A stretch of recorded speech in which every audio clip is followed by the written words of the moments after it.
I never thought the proudest moment of my life would turn into my worst nightmare. 3 years after coming home from service, I finally held the keys to my first house. A small two-bedroom place with a yard out back, nothing fancy, but it was mine. My mom cried when she visited, told me how proud she was, said I had really grown up. 2 weeks later, I got a letter from the court. Petition for conservatorship due to mental incompetence. The petitioners, my own parents. Before we dive into this story, drop a comment and let me know where you are watching from. If you have ever felt betrayed by the people closest to you, hit that like button and subscribe, because what I discovered about why they did this will shock you as much as it shocked me. Let me take you back to where this nightmare began. My name is Julian, 28 years old. I joined the military right out of high school, served 4 years with 2 of those years spent overseas. I came back with PTSD and a shoulder injury that still aches when it rains. The VA rated my disability at 70%, which meant I got a monthly check for about $1,600. Not a fortune, but combined with my warehouse job, it was enough. For 3 years, I focused on getting better. Therapy sessions twice a week, physical rehab for my shoulder, working part-time, then full-time when I could handle it. Every penny I did not need for rent or food went into savings. I had a goal. I wanted a place of my own, something stable, something that proved I was doing okay. Last spring, I finally had enough for a down payment, $180,000 for a modest house in the suburbs, 2 bedrooms, 1 bathroom, a kitchen that needed updating, and a backyard where I could sit and breathe. The day I closed on that house, I felt like I had won the lottery. This was proof that I had made it through the hardest years of my life and come out standing. My family seemed happy for me. My dad, Frank, 62, had retired early from his construction job due to back problems. My mom, Patricia, 59, worked as a receptionist at a dental office. They came over the day I moved in, brought a housewarming gift, a set of kitchen towels, and a framed photo of our family from before I enlisted. Mom hugged me tight and whispered that she knew I could do it. Then there was my older brother, Derek. 32, married to Amanda, father of 2 kids under 5. Derek worked in sales, though he changed jobs every year or so. Never seemed to find the right fit. We had been close growing up, but after I came home from the military, something shifted. He became distant, short with his answers when I called. Always busy when I suggested getting together. 2 years ago, Derek asked to borrow $5,000. Said he had some unexpected expenses. I gave it to him without question. He was family. He promised to pay me back within 6 months. That never happened. I did not push it. Family is family, right? Sitting in my new kitchen 2 weeks after moving in, staring at the court documents spread across the table, I could not make sense of what I was reading. The petition claimed I was unable to manage my finances due to mental instability caused by PTSD. It requested the court appoint my parents as my conservators, giving them legal control over my VA disability payments, my bank accounts, and all my assets, including my house. My hands shook as I picked up my phone and called my mom. She answered on the 3rd ring. "Mom, what is this? Why did you and Dad file this petition?"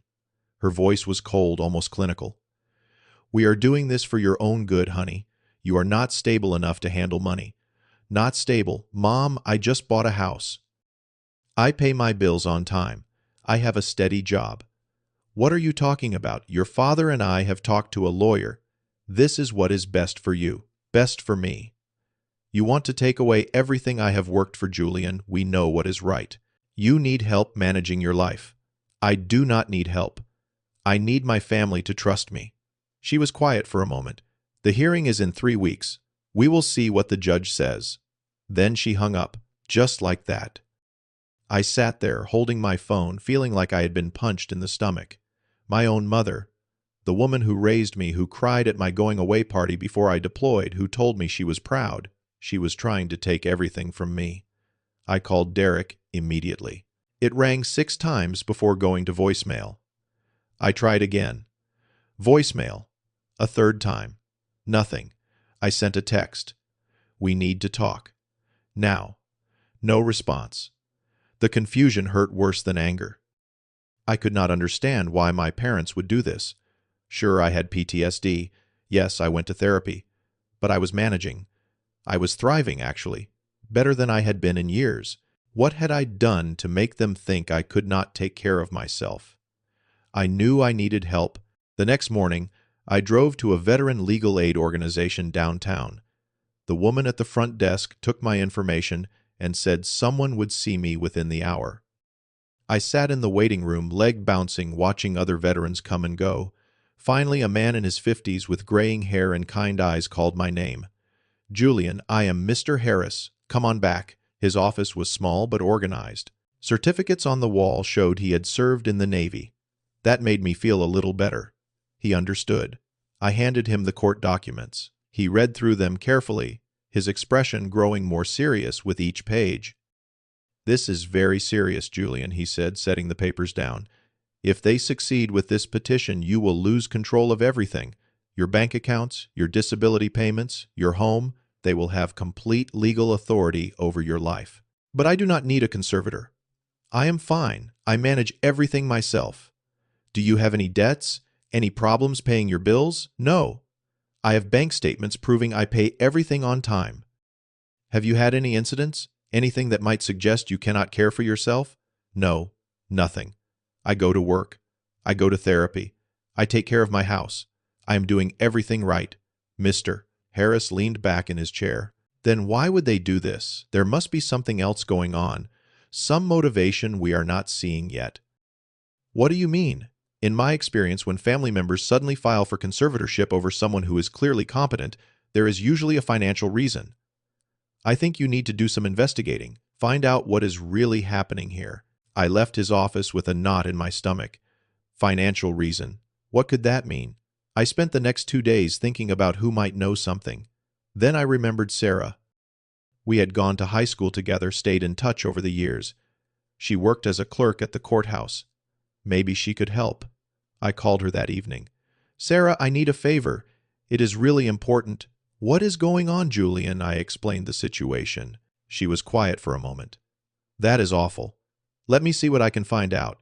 Give me a couple days." True to her word, Sarah called me back 48 hours later. Her voice was tight with concern. "Julian, I looked into the case file. Your parents filed this petition 3 weeks ago, which you already know. But there is something strange.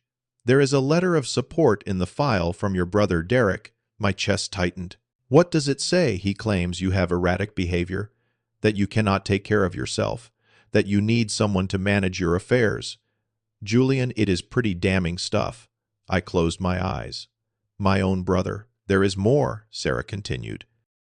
I did some digging. "Your parents contacted a real estate agent about a month ago. The agent noted in their system that they were inquiring about selling a property on your street. Your address specifically. They are planning to sell my house. It looks that way." I am so sorry, Julian. I do not know what is going on with your family, but this does not look good. After I hung up, I sat in the dark living room of the house I might lose. My brother had written a letter calling me incompetent. My parents wanted to sell my home. Nothing made sense. Then it clicked. Derek needed money. He always needed money, and I had refused to lend him any more after he never paid back the first $5,000. Was this about money? Was my entire family conspiring to steal my house to solve Derek's financial problems? I had to know. That night, I drove to Derek's house. Amanda answered the door, her expression immediately defensive. "Derek is not here." "Yes, he is. I can hear him." I pushed past her into the living room. Derek sat on the couch with a beer, his face going pale when he saw me. "Why did you write that letter?" I demanded. "Why are you helping Mom and Dad do this to me?" Derek would not meet my eyes. "You do not understand. Then make me understand. You are trying to steal my house, my home. Why? We need that house, Julian." "Who is we, you? What do you need it for?" The silence stretched between us. Finally, Derek's shoulders sagged. "I owe money. A lot of money. $45,000. $45,000, Derek. What did you do?" "Gambling. Online poker, sports betting. It got out of control. The people I owe, they are not nice people, Julian. They have threatened Amanda. They have threatened my kids. My anger faltered, so you decided to steal my house. Mom and Dad know about the debt. They said they would help me if I had somewhere to live. The plan was to have you declared incompetent, take the house, sell it, pay off my debts. Derek and his family would move into Mom and Dad's place temporarily. You were going to make me homeless to save yourself. I have kids, Julian. I have to protect my family, and I am not family. Derek finally looked at me, his eyes red. I am sorry. I did not know what else to do. I walked out without another word. My hands were shaking so hard I could barely grip the steering wheel. My brother, the person I had looked up to my entire childhood, had sold me out, and my parents had gone along with it. The next morning, I went back to Mr. Harris's office and told him everything. His jaw clenched as I spoke. This is fraud, Julian. They are exploiting the conservatorship system for their own financial gain. We are going to fight this, and we are going to win. Over the next 2 weeks, we built my case. Mr. Harris helped me gather every piece of evidence that proved I was competent. Bank statements from the past 3 years showing responsible financial management. Employment records from the warehouse proving steady work. A letter from my VA therapist, Dr. Nguyen, confirming I was making excellent progress and had no cognitive impairments that would prevent me from managing my own affairs.